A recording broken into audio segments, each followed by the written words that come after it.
কথায় আছে সুখে থাকতে বলতে গেলে সংসার জীবনটা খুবই সেন্সিটিভ জায়গা। এখানে আপনাকে প্রতিদিন ভুল করতে হবে না, জীবনে একটাবার ভুল করলে মৃত্যুর আগ পর্যন্ত সেটার মাসুল দিয়ে যেতে হবে। সংসার জীবনে ভুল না করে আসলে কারোই রেয়াত নাই। তবে সংসার জীবনে আমার এই 17 বছরে কোনো খুঁত ছিল না। আমার ভুল ধরার মতো দোষ ধরার মতো এই সংসারে কেউই ছিল না। আমি সবার সাথে মিলেমিশে হাসি খুশি সংসার করেছি 17টা বছর। 17 বছরে আমার জীবনে আমার শ্বশুর শাশুড়ি আমার বাসুর যা কেউই আমার কোনো রকমের দোষ বল কিংবা আমার কোনো খারাপ আচরণ তারা দেখেনি। আমার মা আমাকে যখন বিয়ে দেয় তখন বারবার একটা কথা বলেছে, শ্বশুরবাড়ি এমন একটা জায়গা সেখানে প্রতিনিয়তই মেয়েদেরকে পরীক্ষা দিয়ে যেতে হয়। এমন কোনো কাজ করবে না যেটার জন্য আমাদেরকে চোখে মুখে কিংবা আমাদেরকে মানুষ লজ্জা দেয়, চোখে আমরা যেন মানুষকে মুখও দেখাতে না পারি, এরকম কোনো কাজ যেন সংসার জীবনে কখনোই না করিস।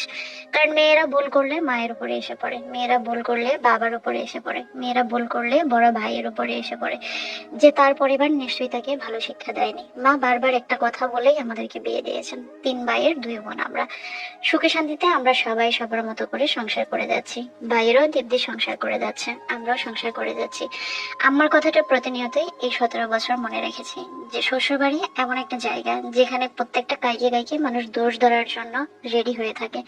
সেখানে দোষ করা যাবে না, ভুল করা যাবে না। সামান্য পরিমাণ ভুল ত্রুটি করলেও সেখানে ভুল কিংবা দোষ ধরার মতো মানুষের অভাব পড়বে না। এই 17 বছরে আমার সবচেয়ে মারাত্মক ভুল ছিল একটা, সেটা হলো আমার ভাইয়ের পাঁচটা মেয়ে। আমার বড় ভাইয়ের 5টা মেয়ে, এটা সবসময় আমাদেরকে অনেক বেশি চিন্তিত করে। বড় ভাই সংসারের জন্য অনেক করেছেন, প্রত্যেকটা বড় ভাই সংসারের জন্য ঠিক কতটা করে জানি না, আমার ভাই সংসারের জন্য ঠিক যতটা পেরেছে ততটুকুই করেছে। কিন্তু ভাইয়াকে আল্লাহ পাঁচটা মেয়ে দিয়েছেন, একটা ছেলে দিয়েছেন। 5টা মেয়েই ভাইয়ার বড় ছিল, ছেলেটা ছোট ছিল, যার কারণে আমরা সবাই ভাইয়াকে নিয়ে অনেক বেশি চিন্তিত। যেহেতু এখন সংসারে সবারই বয়স হয়েছে, সবারই আলাদা সংসার হয়েছে, জীবনের সবচেয়ে বড় ভুলটা করেছি আমি এখানে। আমি সিদ্ধান্ত নিতে কখনো ভুল করি না, আমার আবেগ অনেক বেশি। আমি মানুষের জন্য আহারের শব্দটা অনেক বেশি বলি। যেমন আমার ভাইয়ের 5টা মেয়ে, আমি মনে হয় যে আমার ভাই বাবার থেকেও বেশি চিন্তিত ছিলাম যে 5টা মেয়ে আমার ভাই কি করে বিয়ে দেবে।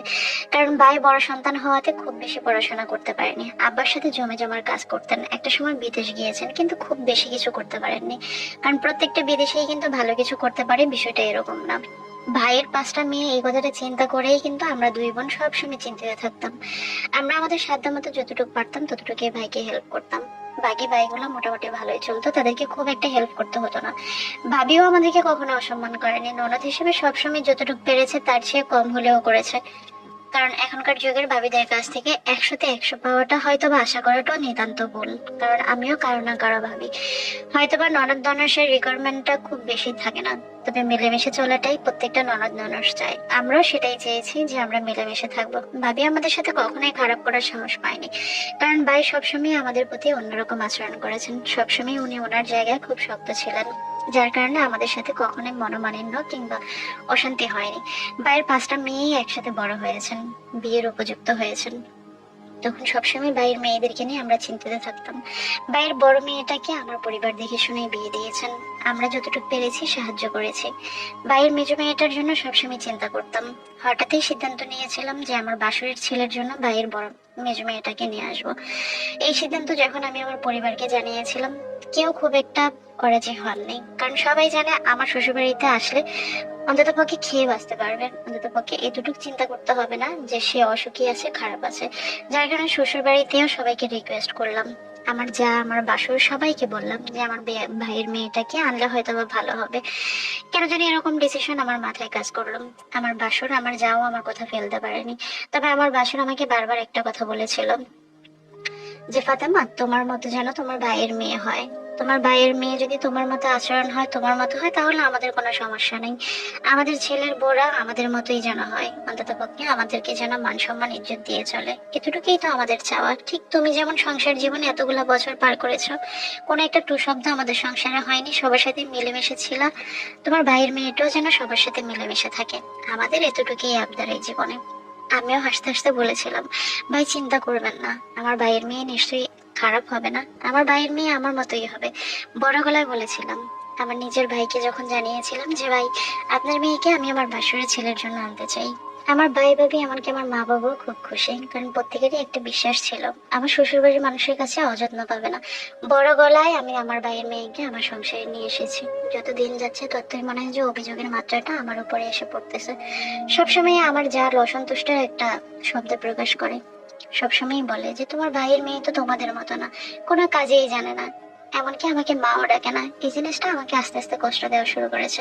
কারণ আমার ভাইয়ের মেয়ে যদি কোনো অন্যায় করে, কোনো দোষ করে, সেটা অটোমেটিকলি আমার উপরে এসে পড়বে। আমি সবসময় বোঝানোর চেষ্টা করতাম আসলে আমার বাসুরের সাথে আমাদের আলাদা সংসার তৈরি হয়েছে। তখন তখন আমরাও আলাদা হয়ে গেছি, আমার বাসুরও আলাদা হয়ে গেছে। কারণ প্রত্যেকেরই সংসার জীবনের অনেকটা বয়স হয়েছে, প্রত্যেকেরই ছেলে মেয়ে বড় হয়েছে, সবাই সবার মতো করে সংসার সাজিয়ে নিয়েছে। কিন্তু আমাদের মধ্যে কখনো ভুল বোঝাবুঝি, খারাপ সম্পর্ক সেই পর্যন্ত ছিল না। হঠাৎই আমার ভাইয়ের মেয়েটাকে তাদের বউ করে আমার পর থেকেই অশান্তি একটু একটু করে শুরু হলো। এখানে আমি জানি না ভুলটা কার কিংবা দোষটা কার, হয়তো বা সবচেয়ে বড় দোষটা আমিই করেছি।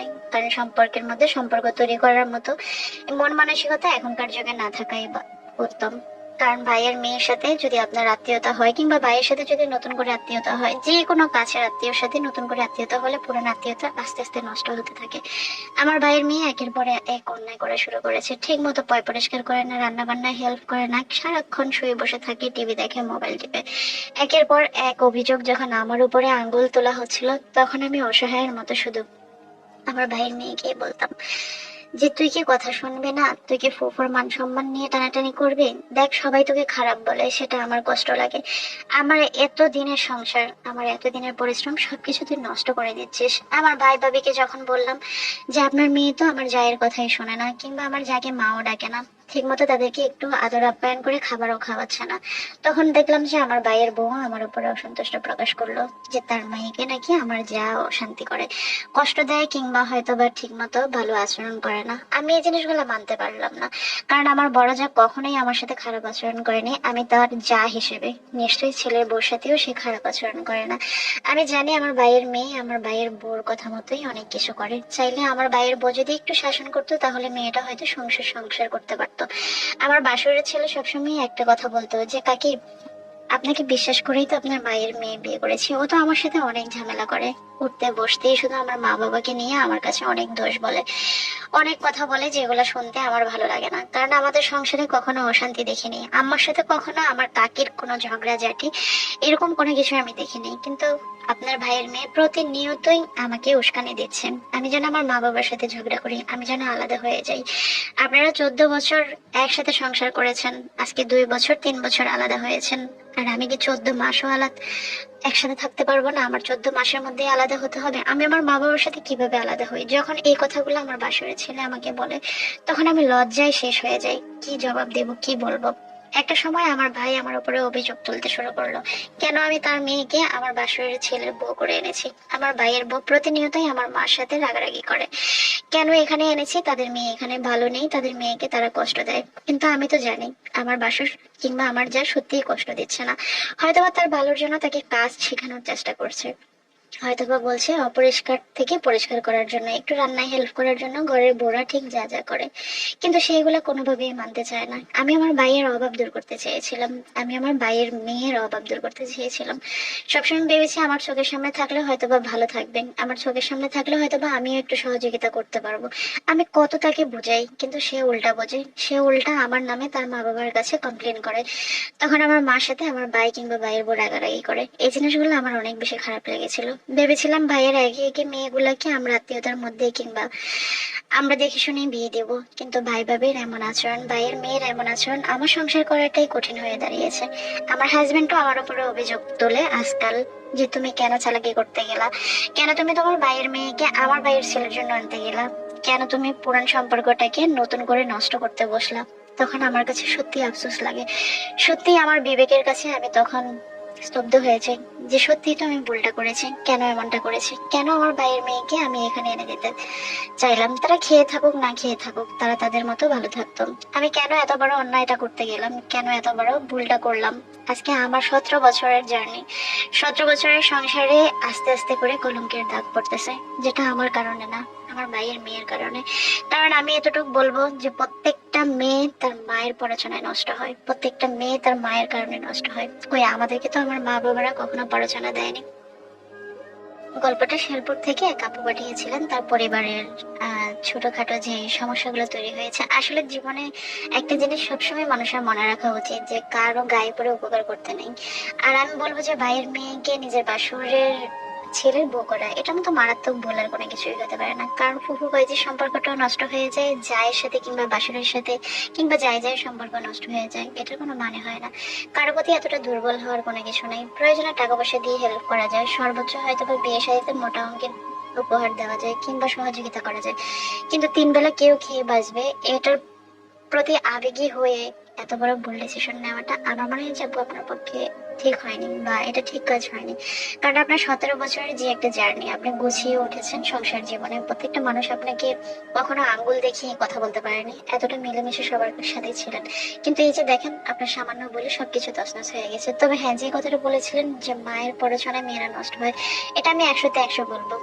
গ্রাম বাংলায় একটা প্রবাদ বাক্য আছে যে মায়ের মায়ের মতোই জি হয়, এরকম একটা কথা আছে। এটা 100-তে 100 কথা সত্যি, যে মায়ের মতোই মেয়েরা আসলে হয়। মায়ের আচরণটা মেয়েরা অনেক বেশি পায়। যে মা তার মেয়েকে সঠিক রাস্তায় মানুষ করতে পারে, সেই মেয়ে কোনোদিন শ্বশুর বাড়িতে গিয়ে খারাপ করবে না, এটা 100-তে 100। আর যে মা অসভ্য, তার মেয়েগুলো অসভ্য হয়, কখনো ভালো হয় না। তবে হ্যাঁ, হাজারের মধ্যে অনেক ডিফারেন্ট কিছু আছে। ভালো মেয়ে, ভালো মায়ের ঘরেও খারাপ মেয়ে হয়, আবার খারাপ মায়ের ঘরেও ভালো মেয়ে হয়। কারণ গল্প পড়ার আহ তাগিদে আমি অনেক কিছু পড়েছি যে কতটা খারাপ একটা মা হতে পারে, তার ঘরে কিন্তু অনেক ভালো মেয়ে হয়। আবার অনেক ভালো মেয়েও, অনেক ভালো মায়ের ঘরেও খারাপ মেয়ে হয়। এটা আসলে হয়ে যায়। তবে আপনি যেটা করেছেন সেটা ভুল ডিসিশন করেছেন, যে নিজের সুখটা সহকারে নষ্ট করে দিলেন। সকলে ভালো থাকেন, সুন্দর থাকেন, মিলেমিশে থাকুন। সত্যি জীবন অনেক সুন্দর যদি মিলেমিশে থাকতে পারেন। আল্লাহ হাফেজ।